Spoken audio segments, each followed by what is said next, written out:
guys, Tracy here with another episode of Scrap Chat, and it's been a while since I've done one of these videos, so I have lots and lots of questions to answer for you guys, and I probably won't get a chance to answer them all in this particular video, so what I'll do is I will do a couple of these back to back and hopefully get a little bit caught up with some of the backlog of questions that I've had coming into my channel. The first question is from Froggy251, who watched my YouTube review of the Cutterpillar, which is behind me. You actually can't see it, but it is behind me there. And she had heard, hang on a second, she had heard that there were some issues with holding the paper in place without a guard. So the Cutterpillar Pro doesn't come with a guard, a paper or a paper holder that holds the paper while you cut it. And so these people were having trouble with the paper tending to pull and not cut straight. And she wants to know if I have similar issues because she's looking for a new trimmer. So I haven't had that problem. It doesn't come with a guard, so I'm going to go grab it and bring it over and show you what I mean. So this is the Cutterpillar Pro right here, and don't really recommend putting your hand here because this blade is quite sharp, but if you're careful, you can pull it off. And this is the cutting blade that goes up and down. I know it's only partially in screen, that's just because I'm on my webcam here. So what you do is you take a piece of paper like this. I probably should use green paper because it blends in. So you take a piece of paper like this and you line it up down at the bottom here where there is a guard, and then you just cut by pulling up on this thing, and it cuts your paper like so. I happen to have two pieces of paper here. So you can check out my YouTube video that reviews this. I'll try to remember to put a link in the section below. But basically, when you're cutting a really wide piece of paper, so if you're cutting like a 12 by 12 or something like that, I just kind of always put my hand like this on the paper, and I never ever have a problem. Let me see if I can even do it with the... So even doing it in the air like this, I don't really have a problem with my paper. Now this is cardstock, but I'll even try, just for the sake of this video, let me find something really thin. So this is quite thin. It's one of those cheap Post-it notes. And as long as you keep your hand like right there, I don't have a problem with it pulling. So I'm not sure why some people do have that problem, but I haven't. So I don't know what to say. I haven't experienced that problem, but I guess it might be something to think about when you're purchasing it. So, so yeah, I think just placing your hand in place of the guard. So a lot of paper trimmers have this kind of a guard here that holds your paper down, and the Cutterpillar really doesn't. So if that's something that you would feel more comfortable having a guard to hold your paper in place when you do your cutting, then that should be a feature that you look for in your trimmer. I haven't had any trouble with it myself, so I can't really comment too much on the problems that other people have had, but I don't know. I guess maybe there's a workaround just by holding your hand in the spot that the guard would go. So I hope that answers your question. If you need any more information or a better demonstration over on my video section, I can do that. So let me know. Okay, my next question is from Patty's Pieces, and she wants to know how I print pictures at that size. I have made a video that shows how I print photos at different sizes. However, that video is specific to people who have a Mac computer, and it's using the program iPhoto. So if you don't have a Mac or iPhoto, then you would probably not find that very helpful. I will link it in the information section below. I just have a little list here of things I'm going to do that I'll make as I go along today. So look for that if you do have a Mac. If you don't have a Mac, I know your question asks about whether you can actually print in Instagram or not, because people are saying that they print in Instagram. You don't print in the Instagram app, what I have my Instagram set up so that every time I take a picture in Instagram or process a photo through Instagram, it automatically saves a copy of the Instagrammed photo. So Instagram puts filters on your photo and crops them to squares. And so every time that I put a photo through that program, Instagram automatically saves a regular photo to my photo stream, and then my photo stream is always updating with my computer, and so then I just print from my computer. I can print from my phone too. That's a technical skill that I don't know how to set up, so I can't answer any questions about how I print from my phone because my husband just set it up for me. But basically, you need to get your photos into some type of a photo management software in order to print them at a variety of different sizes. Otherwise, they will probably all print at 4x6, and you probably don't want that if you want some square photos like I used in the Boston, they have Dunkin Donuts layout. So I hope that answers your question. I have 2 more questions here. On my Just Keep Swimming layout that I recently did, I'll go grab that. This layout here, I used a giant circle. Oops, there you go. I used a giant circle in the background. And who is this? This is Generator74. Oh, hi, Generator. You can always leave me lots of comments, and you've been commenting for a really long time, so thanks for supporting my channel. So you said that, she says, love it. You said that the curvy cutter needs to be used with a glass cutting mat, so a self-healing mat won't work, huh? Bummer. I like the idea of being able to cut a large circle like that, but I don't want to have to buy another mat. I guess I will have to suffer. Thanks for sharing.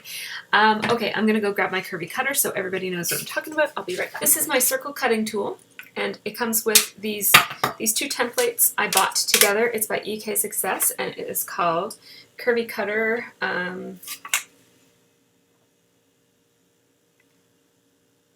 There's the logo for you. I think you can see that. Oh, it might be backwards actually. Sorry about that if it is. And then this is the handy dandy cutting tool, and in my video for this layout called Just Keep Swimming, I do demonstrate how to use it, so I'm not going to show you that here. This is purchased separately from the templates, the circle templates, and I use that for cutting circles. You can always just, get a giant plate and trace a circle on your paper and cut it out by hand. That's fine too. You could probably create a circle in your Silhouette software and cut a circle that way. There's a whole bunch of different ways to cut circles, and there's a bunch of different tools besides what I have too. I can only comment on what I have. I did have another circle cutter that was really awful. It was by Fiskars and it was terrible. But this is one that I really like, and it does cut really smoothly. And in the instructions, it said that you could use a self-healing mat or a glass mat. When I used it with a self-healing mat, it was horrible. It was really bumpy. Like, the self-healing mat isn't as smooth as a piece of glass. And so when you put the pressure on it, it doesn't glide around. Instead, it kind of goes, and then you have this jaggedy circle that's not very well done at all. Maybe I just don't have a skill for using a self-healing mat. Technically, I think you can use a self-healing mat, but I have not been able to get good results. So I just always use my old slice glass cutting mat, which is full of goop right now. It's really yucky. I rarely clean it. But that's what I use because that's what I have.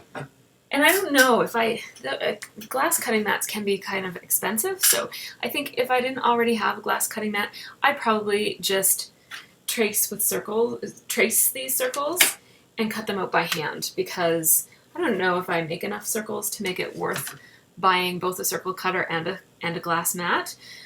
So I don't know if that's advice that you're looking for, but yeah. I really would say that you should really use a glass cutting mat for using that tool, because unless if I'm just really missing it, I was not able to get it to work. So thanks for your question, Generator. Next question is from Generator. It's the same question. Sorry. Here we go. Next question is from Mary Trant. She wants to know how I decide when I want a white border around the picture and when I don't want one, because she's probably noticed that I sometimes do use a white border and sometimes I don't. Do you consider the border as a layer effect, or do you just prefer it to have it stand out or not get lost with your layers? I hope this, yes, it does. I hope this question makes sense. Yes, it does, Mary. Your question makes sense, but I'm not sure that I have a good answer for it because, like, so for this layout, I did put, there is a white border on that photo. You can see right there. And for, whoops, hang on a second. For this layout, I did not use white borders on those photos, and I matted them on gray instead. And then this is a project I can't show yet. But this is another photo that I didn't use white borders for. So I don't know.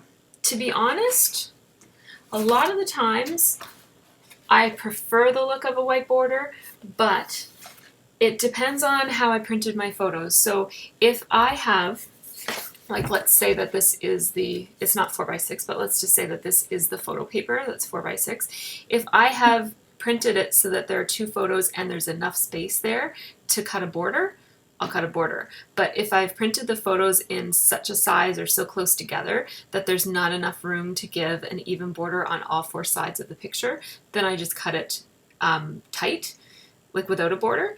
And then if I really, really want a border, I'll just mat it with a white piece of paper to create a border. So that's not the greatest. I mean, I don't have any real design reasons for choosing a border or not a border. I go through phases. I think having the white border, especially in your pocketed pages, I used to never put borders on my pocketed pages, but now I'm going through a phase where I almost always want a border. I think it makes it look clean and crisp, and it accentuates the square elements of the photo, and it can separate your photo from the layers below it. So it certainly does have a design element to it, but I'm not sure that I'm always necessarily thinking in that designish of a way. I think sometimes I'm just choosing what I choose more for convenience than for design. But like I said, if I have a photo that doesn't have borders and I feel like I need one, I will just grab a piece of white cardstock and mat it up as if it were to have borders. So hope that answers your question, Mary. Okay, so my next question is from Kitty's mom, and Kitty's mom asks how I decide where I do my splattering when I do splattering on a layout. And she says that it looks very intentional, but she can't figure out what the rule might be. And I'm not sure that there is a rule, and if there is, I would probably be breaking it. But here's one of my recent layouts, and it does have splatter on it. And for this one, the splatter is pretty random. So this is one way that I do splatter, is just random. I just sprinkle it everywhere and it lands where it lands, and I don't really think too much about it. The second way that I do splatter is, I have brought out a couple of scrapbooks here, so bear with me.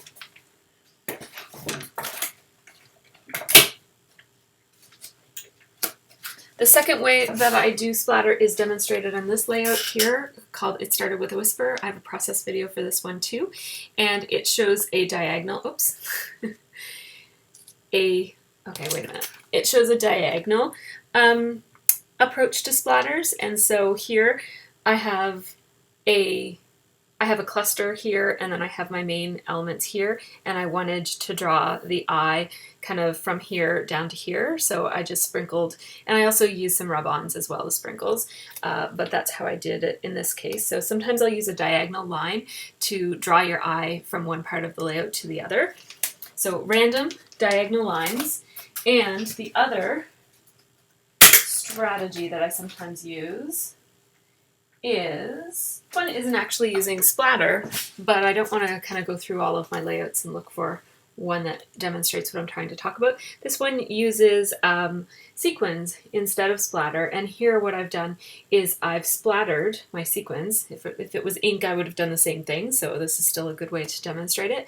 I sprinkled my splatters wherever there were clusters of embellishments. So for example, I sprinkled some here, I sprinkled some here because I have this snowflake here that I wanted you to look at, and then I sprinkled some down here because there were more snowflakes, and I even sprinkled some around here where there's more embellishments. So basically anywhere that there's an embellishment cluster, I will sprinkle around it. So that might sometimes be in the form of a diagonal like in this one, and sometimes it is just all over the place if I've been pretty random and crazy in how I set up my layouts.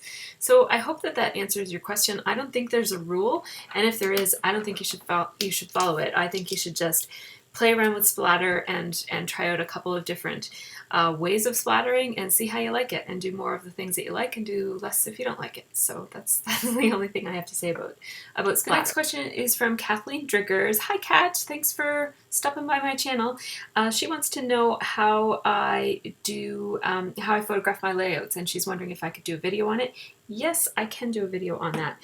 And I had it written down on my list of things to make videos about, and then I lost that list. So I don't know if I have a blog post or Instagram post or something. I did show a kind of BTS, behind the scenes type of a photo of me photographing my layouts, and it just shows I think my slippers and my stool and kind of a bit of the light stand. And so I'm lucky in that I do have a photo studio right in my home. My husband's a photographer, and so I have some extra equipment that not everybody would have access to, but I can do a video that shows how I do it, and I'll also talk about ways that you could modify that approach if you didn't have the same equipment that I have. So have a look for that on my channel sometime soon. Next question is from Annette Martin, and she's asking me about the layout ingredient form that I use. Back here. Right.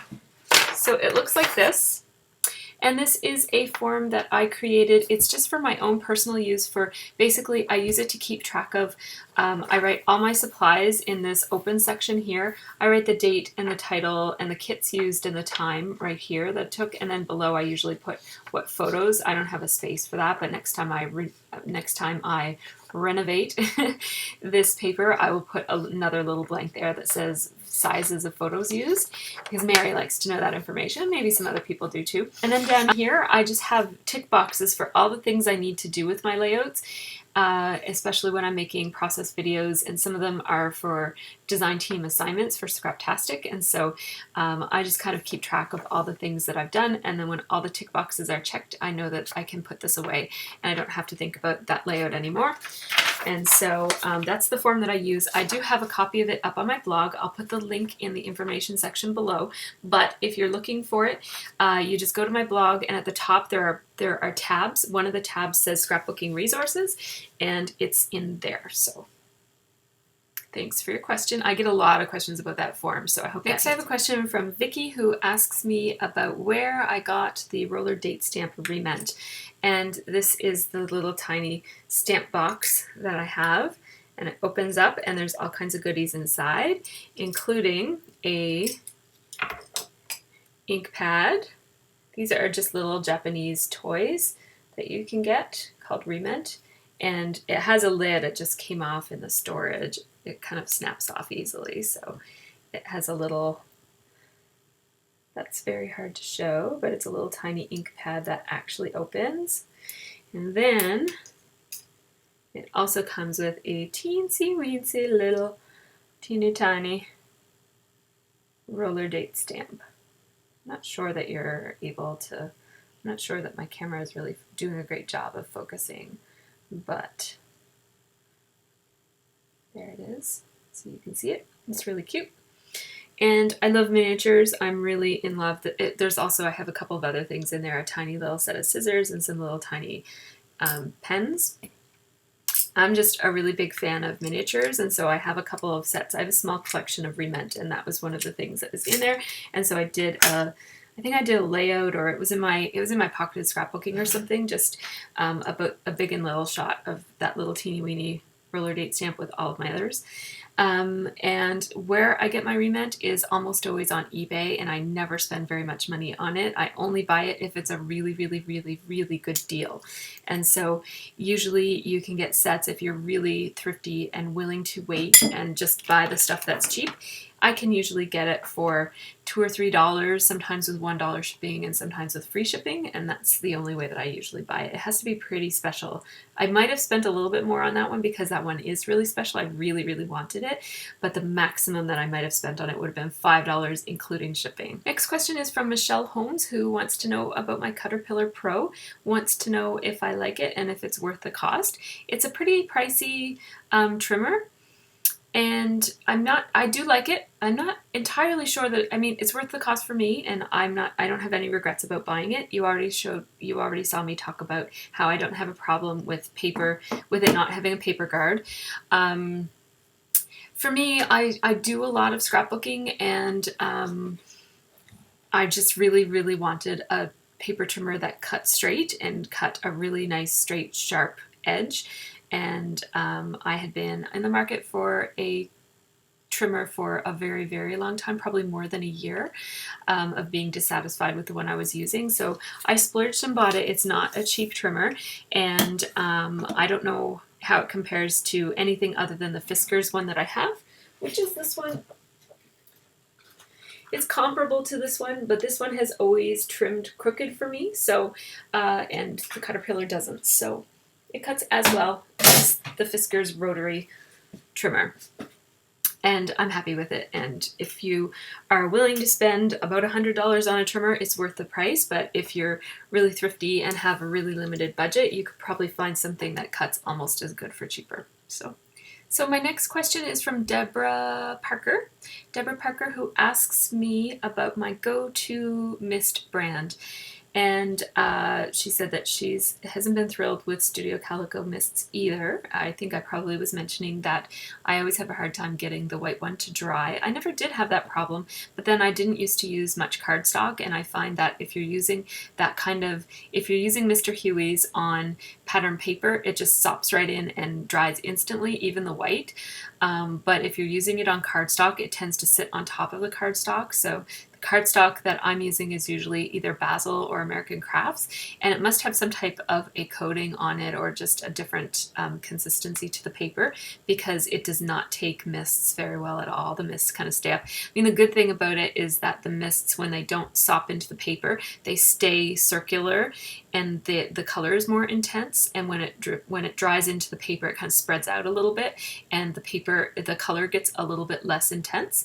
So there's pros and cons to both, but the white will not dry on cardstock as far as I can tell. I don't have a go-to mist besides Mr. Huey's. That's only because when I got into mists and invested some money in my mists, that was the big brand that was out then.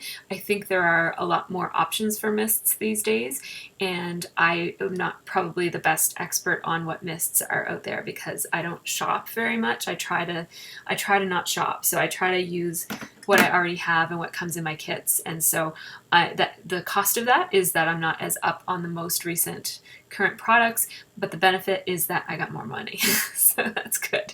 I have more money to spend on other things.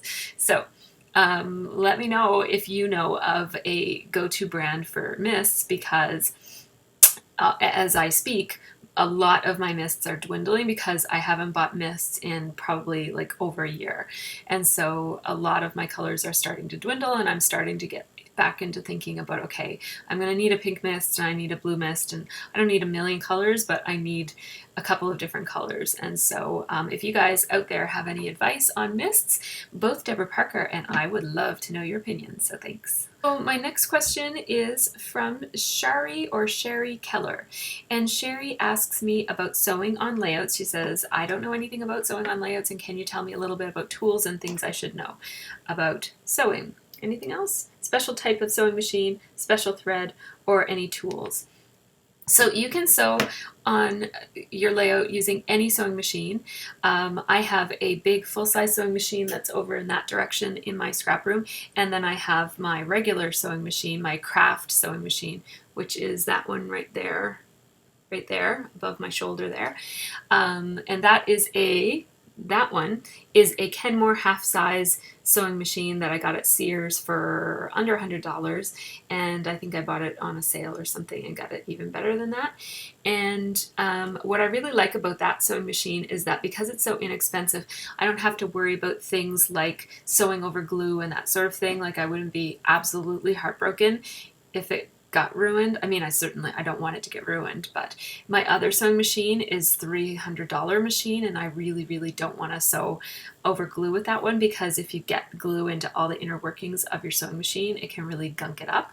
So I like having kind of like the small crafty one, because it's lightweight and I can move it back and forth from the back of my desk to my workspace really easily. And as you see, I just keep it right there where I'm working. So I literally just grab and pull it forward and use it, and it's so light that I can lift it with one hand. Even my left hand I can lift it with, which isn't, I've got like shoulder issues with my left hand.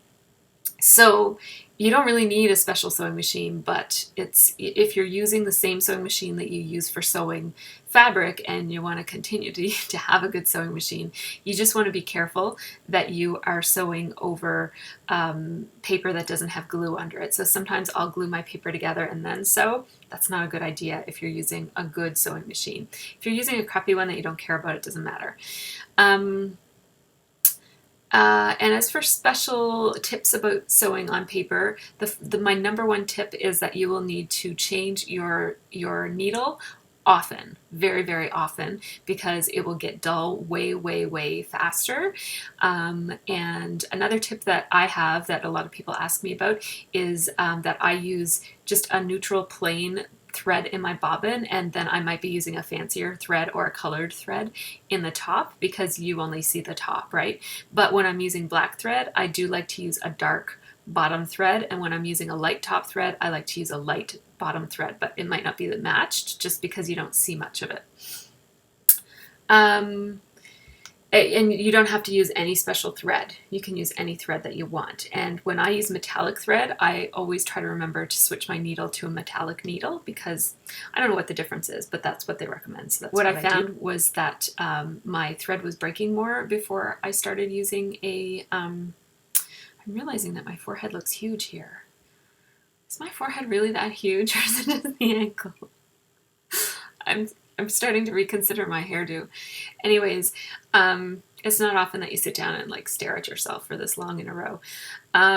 Yeah, so anyways, the thread was getting broken when I wasn't using the metallic needle, and when I do use it, it's not as likely to break. So thanks for your question, Sherry or Shari. So the next thing I have is not a question, but a tip, and it's from Ileana M73. I don't know if that's the same Ileana that I know or not. So funny thing about YouTube, you don't always know who people are. But yeah, so Ileana73, Ileana M or Ileanem 73 has a tip for us, and she says, I keep the alpha references from the packaging and X out the letters I use. Then I can try to spell out the words with the remaining letters without having to rummage through the letters. I keep them in a baggie with the reference piece. So what she's talking about is this kind of letter here, which is not all kind of laid out on a sheet so that you can see what you have. So it's just a jumble of letters. These are my very favorite letters right now. They're called Beanboard Alphas in yellow by Jilly Bean Soup. My favorite. Like, can't get enough of these. So yeah, so she has a really good idea. I'm already keeping the reference, but what she does is every time that she spells out a word with this, she'll cross out all of the letters that she uses.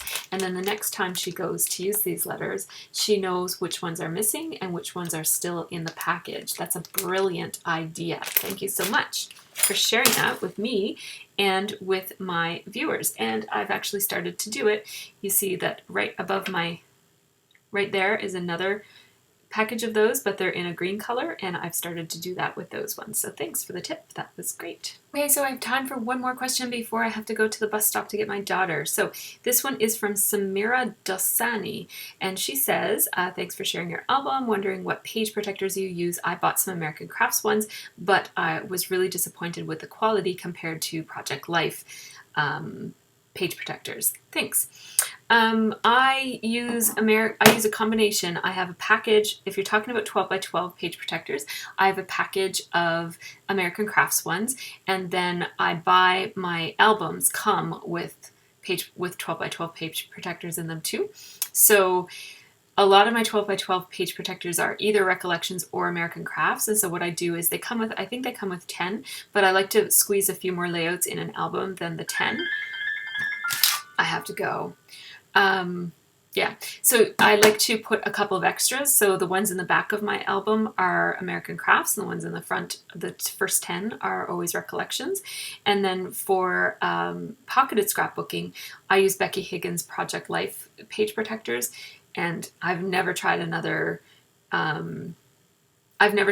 brand, so I don't have any opinions on other brands of... Actually, I think I tried the Echo Park ones at Christmas time. I got one of their little collection packs that came with cut-aparts and some page protectors and stuff, and I didn't really notice a difference between those and the Becky Higgins ones, but I use the Becky Higgins ones almost exclusively, so I don't have a good reference point to be able to tell you whether they're better than other ones. I haven't had any problems with the page protector, with the 12 by 12 page protectors that I've used from American Crafts, and I haven't had a problem with the Recollections ones. But to be honest, I don't pay a whole lot of attention to my page protectors, because once I put my layouts in the album, I don't really ever look at them again. I know that's kind of silly, but hopefully somebody will look at them someday. But my albums don't get much attention. They're kind of neglected. Anyways, if you guys have any opinions on page protectors, make sure you comment below, because Ileana would like to know, and so would I, because like I said, I'm just totally naive to this. I don't even know. Because like I said, I don't really try a variety of different brands, so I'd be interested in knowing too, because even though I've got a crap load of Becky Higgins ones, and I think I'd have to live 100 more years before I could use those up, but maybe someday I'll run out of them and might want to buy more, and so if you guys have any suggestions, I'd love to hear it. So that's it for Scrap Chat today, because I'm out of time. I have to run to the bus stop now, but I will do more soon. So take care. Thanks for your questions, everybody. Thanks for watching. Bye.